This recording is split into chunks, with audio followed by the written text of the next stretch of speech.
Ana al-haq.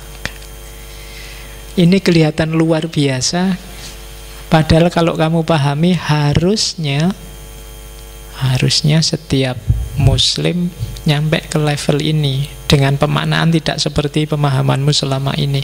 Ini kan biasanya kamu pahami terus, aku adalah Tuhan.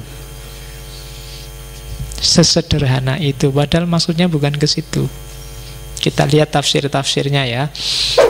Yang pertama, di tulisan-tulisannya Al-Hallaj, di At-Tawasin, itu dia membedakan hak saja dengan al-haq.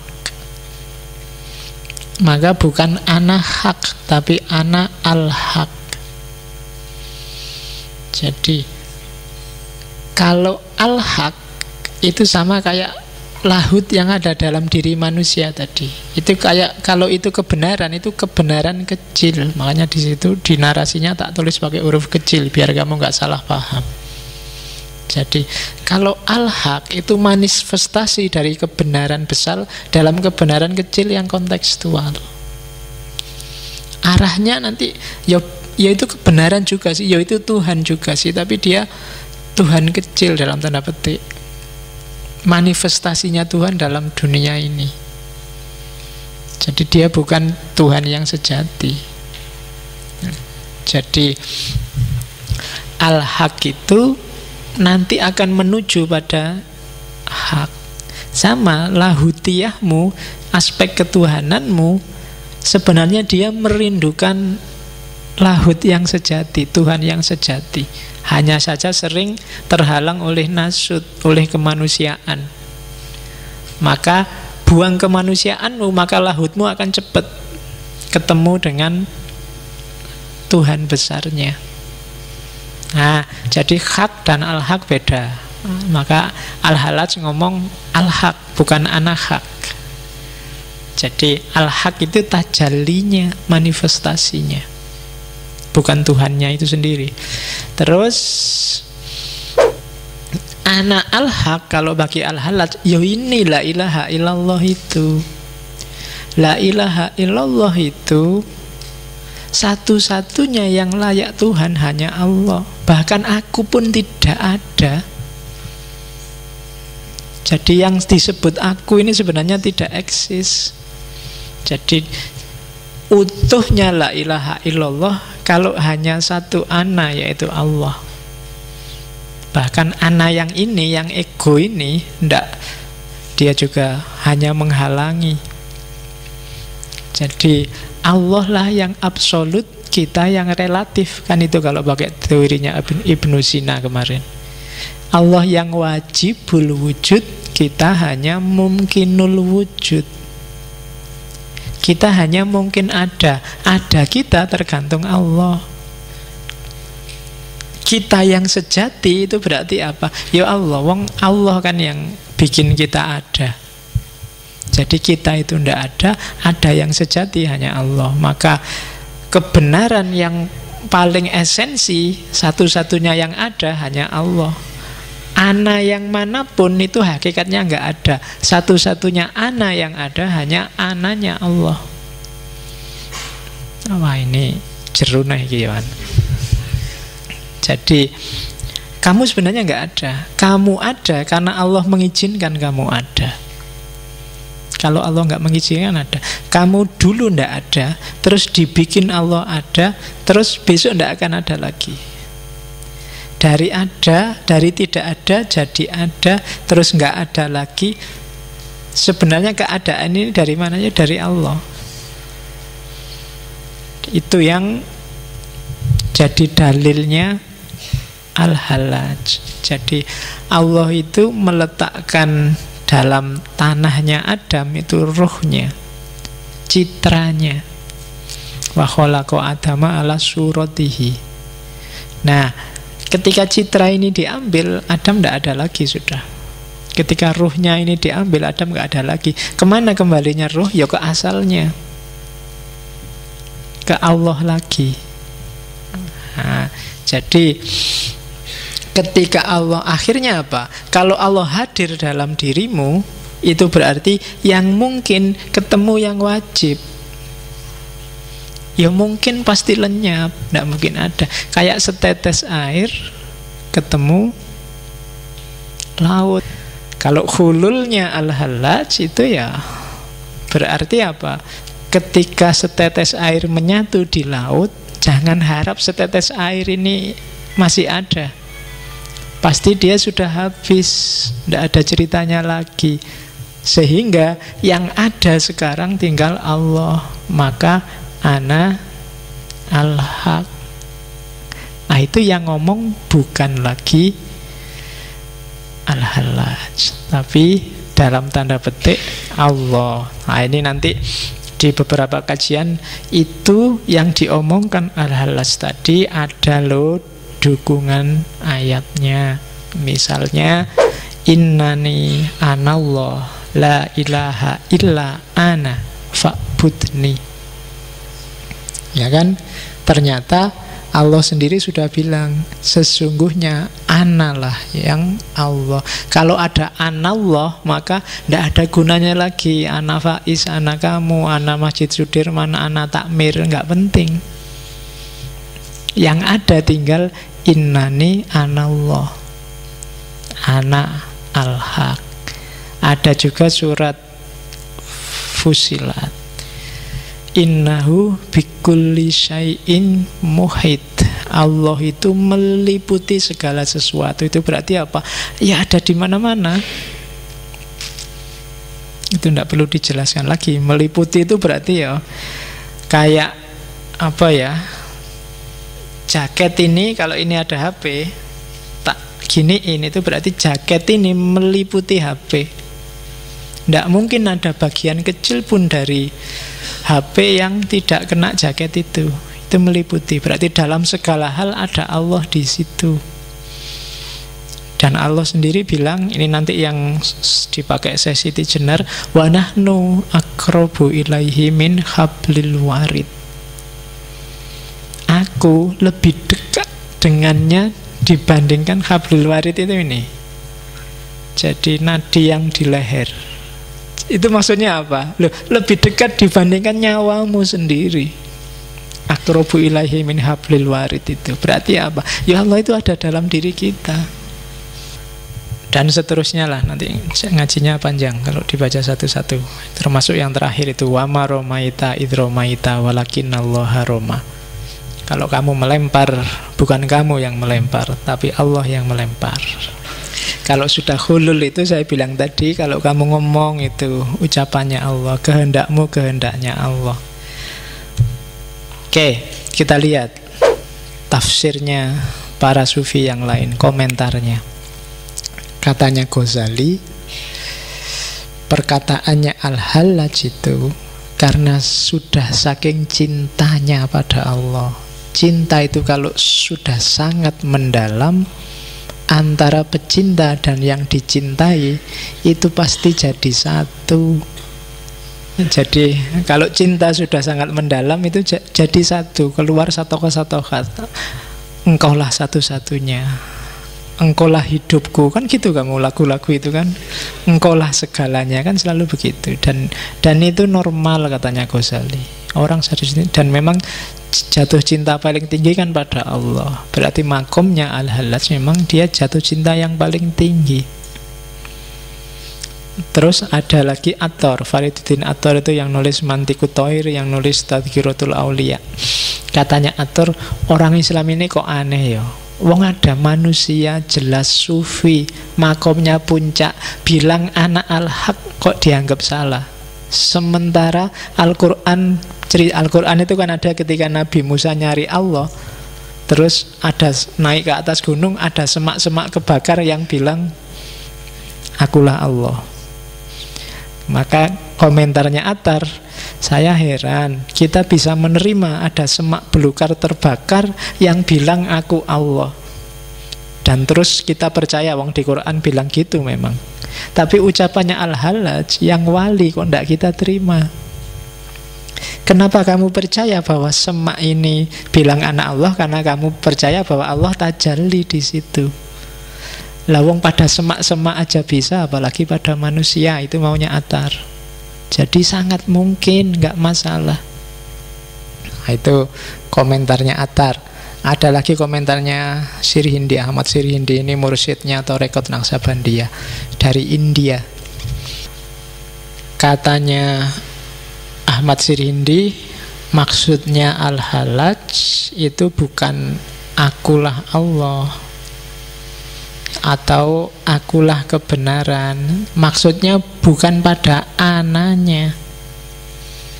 Maksudnya apa? Maksudnya aku tiada, hanya Allah lah yang ada satu-satunya. Orang jadi marah karena lihat ananya. Perhatikan bukan ananya, tapi al-haqnya. Jadi itu sebenarnya Al-Halaj ingin menyangkal dirinya, bukan pingin ngaku dirinya Tuhan, tapi pingin buang dirinya, pingin membunuh dirinya sendiri. Jadi anak al-haq itu berarti aku itu sudah tidak penting, aku itu sudah hilang, aku itu sudah tidak ada.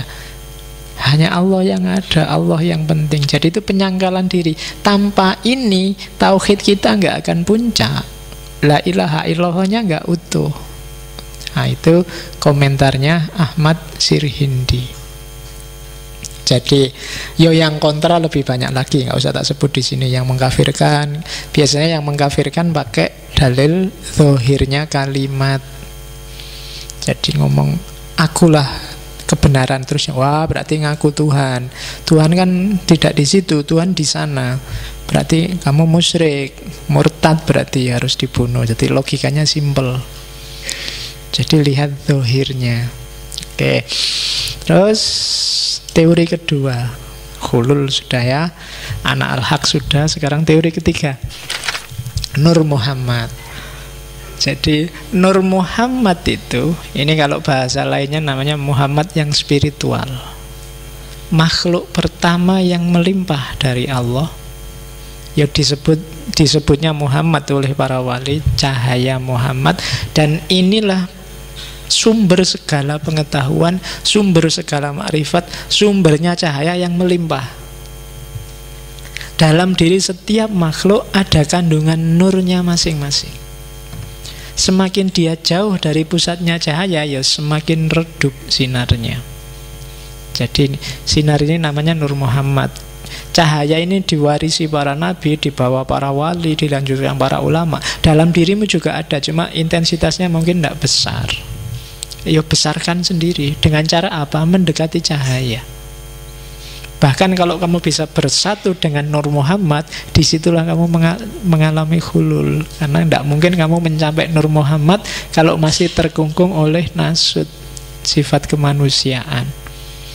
Jadi cahaya yang tadi Allah bilang wa nafakha fihi min ruhi dalam dirimu, wujudnya apa? Nur Muhammad. Yang inilah nanti ketika dia hidup, dia kompatibel sama Allah sehingga Allah bisa masuk ketika dia hidup dalam dirimu. Jadi ini yang dibawa oleh para nabi. Para nabi nurnya pasti besar, diwaris-wariskan terus dari para nabi, terakhir Nabi Muhammad. Oke, jadi kalau hidupmu ingin mencapai hulul tadi, mencapai puncak pengalaman ketuhanan, jangkaulah Nur Muhammad. Tadi saya bilang kan, ilmu itu cahaya, hidupmu itu dituntun oleh cahaya. Cahaya itu nanti puncaknya ya Nur Muhammad. Jadi kayak gini loh, kalau kamu ikuti kebenaran, kamu akan selangkah lebih dekat dengan Nur Muhammad. Dekat dengan Nur Muhammad berarti semakin dekat sama Allah, karena dia limpahan pertama dari Allah. Ilmumu tambah lagi, kamu semakin dekat lagi. Ilmumu tambah lagi, semakin dekat lagi. Di puncak keilmuan, itu yang namanya ma'rifat, kamu akan bersatu dengan Nur Muhammad. Itulah nanti Allah akan hulul, akan halah, akan menempat dalam dirimu. Nah itu maunya Al-Halaj. Jadi untuk jadi orang baik, syaratnya ilmunya harus tambah. Cahayamu akan semakin banyak. Semakin banyak ilmu, derajat. Makanya Allah bilang derajatmu akan semakin tinggi, karena nurmu semakin banyak, cahayamu. Jadi tidak usah milih-milih, kalau ilmu perbanyak aja dan nyari ilmu yang bikin kamu semakin dekat sama Allah. Jangan nyari ilmu yang bikin kamu menjauh dari Allah. Sekarang kan banyak pengetahuan yang sebenarnya itu tidak penting, kamu tidak harus tahu, tapi kamu maksain tahu sehingga bikin kamu jauh sama Allah. Oke, jadi itu teori Nur Muhammad. Terus ada cerita, jadi waktu dia mau dieksekusi, Al-Halaj sendiri cerita, jadi waktu dia mau digantung, iblis itu datang. Katanya iblis, kok ndak adil ya? Sebenarnya engkau kan kayak aku. Engkau bilang ana al-haq, aku juga bilang aku satu-satunya kebenaran. Kan sama. Lah kok kamu disayangi Allah, aku enggak? Lah kok kamu jadi wali, aku malah jadi iblis? Katanya Al-Halaj, ndak. Aku dan engkau sama-sama mengakukan diri masing-masing, sama-sama bilang ana. Tapi waktu bilang ana, engkau masih melihat dirimu. Sementara waktu aku bilang aku, ya aku ndak ada sudah. Aku ndak lihat diriku sama sekali, aku sudah hilang. Jadi waktu iblis membantah Allah untuk sujud pada Adam, itu dia masih mikir dirinya. Akunya iblis masih ada, maka lahirnya jadi sombong. Makanya ilustrasinya Al-Quran ke iblis itu kan kesombongan, bahwa engkau menciptakan dia dari tanah, sementara aku dari api. Masih ada akunya. Katanya Al-Halaj, sementara kalau aku, waktu aku bilang anak al-haq, itu aku sudah nggak nganggap diriku ada. Sama sekali nggak ada, egoku sudah hilang. Itu yang jadi kebalikannya. Aku disayang Allah, engkau dikutuk oleh Allah. Jadi akunya. Salahnya Fir'aun juga begitu. Karena dia bilang anak al-haq, podo kayak Al-Halaj. Dia bilang aku Tuhan kan, mirip-mirip aja kayak Al-Halaj, tapi akunya kelihatan. Egonya yang akunya lebih besar, bukan Tuhannya, bukan al-haqnya. Kebalikannya Al-Halaj, begitu dia bilang anak al-haq, anaknya sudah nggak ada, Al-Halajnya nggak ada, yang ada tinggal Tuhannya. Nah itu problemnya di situ, katanya Al-Halaj. Jadi sebelum dia dieksekusi, dia masih ngobrol dulu sama iblis. Ya, saat mau digantung, karena ada banyak cerita ketika itu kan saya bilang tadi, dia nunggu 1 hari, dia dieksekusinya lama, dirajam. Itu beberapa momen dia sempat dialog sama sahabat-sahabatnya, termasuk para sufi. Oke, bahkan gurunya sendiri Junaid mengingatkan, Al-Halaj, mbok agak kompromi dikit lah, jangan kaku-kaku. Kalau kamu kaku, nasibnya kayak Sokrates kemarin, akhirnya kamu dieksekusi loh. Tapi Al-Halaj sudah membayangkan resiko itu. Maka dia bilang, wa in kutiltu au sulibtu au kutiat yadaya warijlaya lama roja'tu andakwaya. Meskipun aku dibunuh atau disalib atau dipotong-potong kedua tanganku dan kakiku, aku tidak akan mundur dari yang aku dakwahkan. Nah, kalimatnya itu pas, karena pada akhirnya dia juga dibunuh, juga disalib, juga dipotong-potong tangan dan kakinya, karena memang dia mungkin sudah membayangkan ceritanya akan seperti itu. Oke, ini kalimat terakhir yang tadi tak ceritain, waktu dia lidahnya mau dipotong. Jadi dia bilang, ya Tuhan, lihatlah hamba-hambamu yang telah berkumpul. Mereka menginginkan kematian demi membela-Mu dan untuk lebih dekat denganmu. Itu kan orang-orang bilangnya kan memang membela Allah, membela Islam. Maka ya Tuhan, ampuni dan kasihi mereka. Mereka itu tidak tahu apa-apa. Andai saja engkau menyingkapkan tirai wajahmu sebagaimana engkau singkapkan kepadaku, niscaya mereka tak akan melakukan ini padaku. Andai saja engkau turunkan tirai wajahmu dariku sebagaimana engkau menurunkannya dari mereka, niscaya aku tak akan diuji seperti ini. Jadi waktu terakhir sudah berdarah-darah, sudah tinggal badannya sama kepalanya saja, mau dipotong lidahnya, dia masih berdoa pada yang menyiksa dia. Oke, sedikit saja saya ngomong, bisa tafsir politiknya. Tafsir politiknya itu ada orang membaca fenomena al-halaj itu sebenarnya fenomena urusan politik, kenapa dia dieksekusi, bukan urusan agama. Dan ajaran-ajarannya al-halaj itu bisa ditafsirkan secara politik. Al-halaj ini orang Persia yang taklukannya Islam.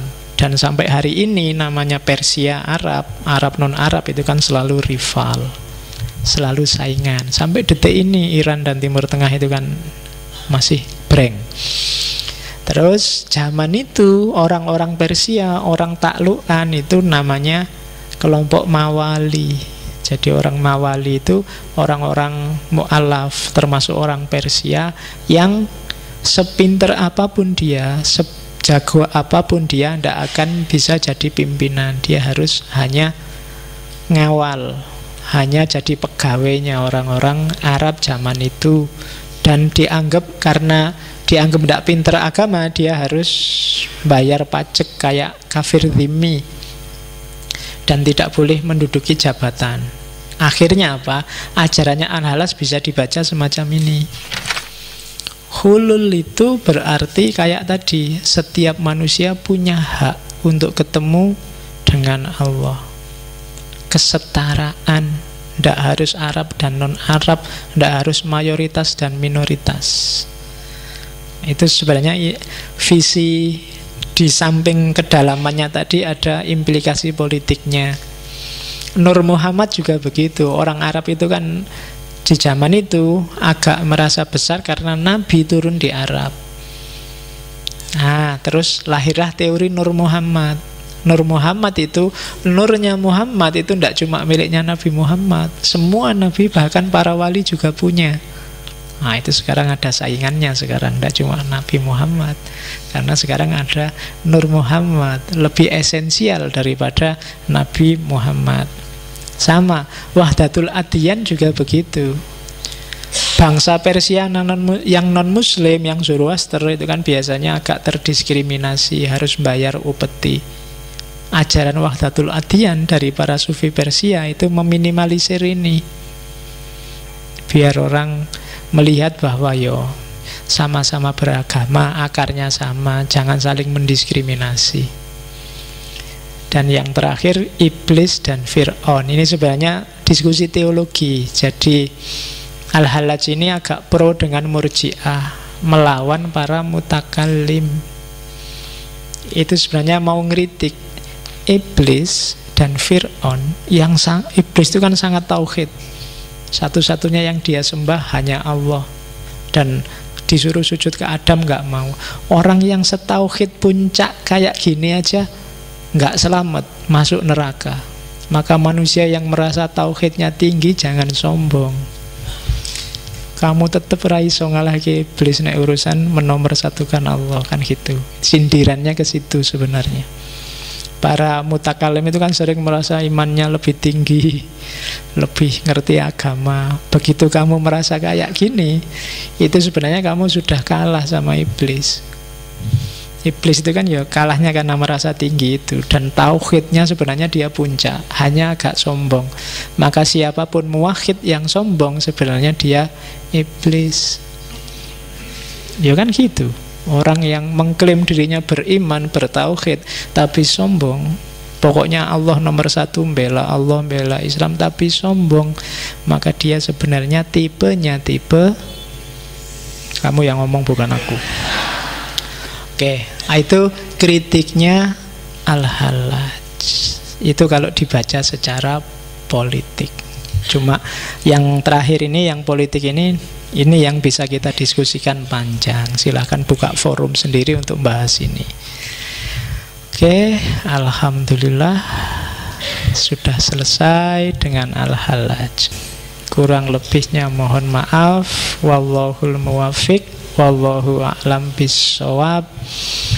Wassalamualaikum warahmatullahi wabarakatuh.